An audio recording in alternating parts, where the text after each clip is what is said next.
Hey guys, this is going to be my second video on depression. I'm going to cover some of my experiences that I'm currently going through, where I'm at, and just kind of cover topics that I think are going to pertain to other guys in the men's right movement, or any guy listening to this who's dealt with depression in the past or is currently dealing with it.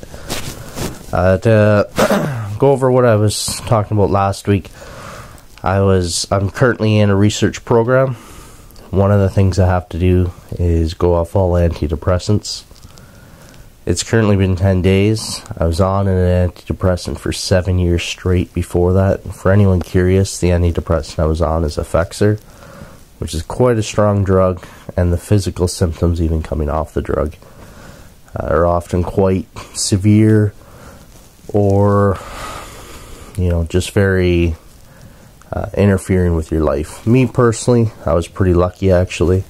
Aside from minor headaches, irritability, which I'm still having, and a little bit of fatigue, it hasn't been that bad. I've heard horror stories of people coming off the drug that have just been beside themselves. They've had what are called brain zaps, puking, throwing up, you name it. So it's a very strong drug, as with all antidepressants. Currently I'm seeing 3 different counselors. 2 of them are women, 1 of them is a man, though 3 of them else will be women. This isn't a disappointment to me. I expected this. Quite often men in the field are very feminine. They carry a lot of feminine characteristics. I don't know if it's because those are typically the men attracted to the field of psychotherapy, or if they developed that coming through university, which are quite feminized, especially in the psychology field, possibly more so than any other field. Psychology is covered by a lot of feminism. I know, having gone through a few courses in psychology myself. Other than that, I mean, this is the best I've felt, the most clarity I've felt in months, like the past week. Even though I've been irritable and edgy and, not wanting to be around people, I've felt more energetic, more of a sense of purpose than I have in months, probably 4 or 5 months. So this is, causes me to wonder, did antidepressant really ever do anything for me? Or was it simply, just in my head that I needed this, that it was such a crutch? My guess is it was a bit of both. That one, I was using it as a crutch because I thought I absolutely needed it. I was constantly told that and reaffirmed that by different therapists over and over again. In actuality, probably a good therapist who understood my situation and understood men in general would have gone a lot further away than medication. Unfortunately, we're living in a time where those type of men are just starting to become, more common, that young men are going to be able to come across them. I'm thinking in the generation 20 years from now, maybe even 15, will really be able to benefit from being able to cross paths with men who understand not only women, but understand the psychological issues that men go through, the path to manhood that a man has. And which is another thing. I believe a man is a man, just like a woman is a woman. I don't believe a man has to earn that status. The question is, what kind of a man is that man? Not whether if he is a man or not. So back to depression. For me lately, I've been looking at a lot of my causes. I've had 4 major depressive episodes in my life, all of my 20s. Which have lasted usually 5 to 6 months, sometimes a little bit longer. That 5 to 6 months could actually be extended to 12 months, because every time I go through a deep depression, it takes another 6 months to a year after that to rebuild my life, to rebuild the things that fell apart, to rebuild my work life, my social life, the things that have been lost in that period of time. And that's what I think a lot of people don't understand, is that a person suffering from depression,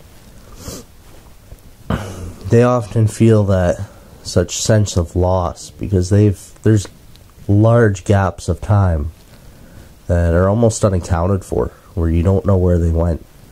Because when you're in that state of mind, it's so hard to keep track of things or what's been happening. And likely, you know, if it's a severe episode, you may have been bedridden, you may have, I don't know, been drinking or just all over the place. And when the episode's finally over, it's like, okay, where did all this time just go? Like, what happened? It's like waking up from, not a dream, but it's hard to explain. If you've really been seriously depressed, you'll understand what I'm getting at, though. My idea for guys is, once the depression starts to lift a little bit, it's very difficult. I'm not even sure if it's a good idea to start pursuing goals in your life when you are seriously depressed. But once it starts to lift a little bit, find the things you like, find the work you like, really start to examine what your triggers are, your main triggers. For me, it's women, and it's work. I have to like the type of work I'm doing, and I have to stay away from women. Those are my two things. And even as far as sexual habits, I mean, for another one for me is when I stay away from pornography completely, when I stay away from masturbation completely or fantasy completely, my life improves tenfold. It's like my IQ almost feels like it jumps about 10%.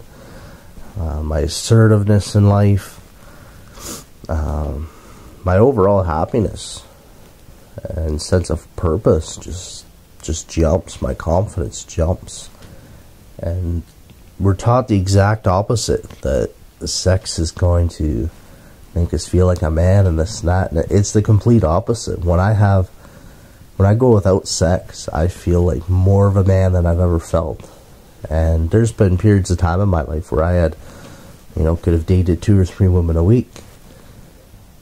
But I've never felt like more of a man than when I've abstained from sex.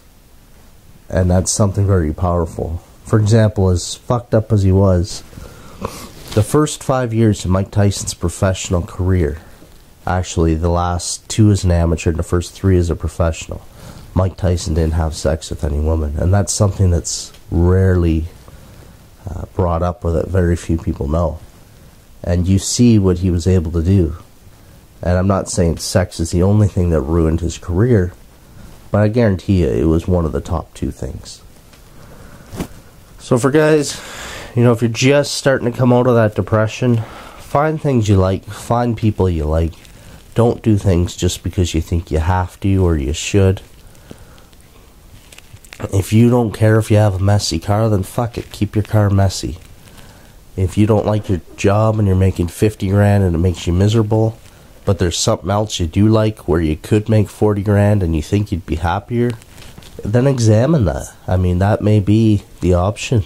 Just simply know that you're going to have to live within a certain means. And if you're okay with that, then go for it. I mean, you've got one life to live. Do not spend your whole life with a sense that you have, with the sense that you have to live it through duty to your family, through duty to the system. Live it, for you. Because at the end of the day, very few people care about you. And I'm not saying that to be mean, I'm just saying it to be true. So you, more than anyone else, have to care about yourself. You're the most important person that needs to care about yourself. So that self-love, give it yourself. Okay?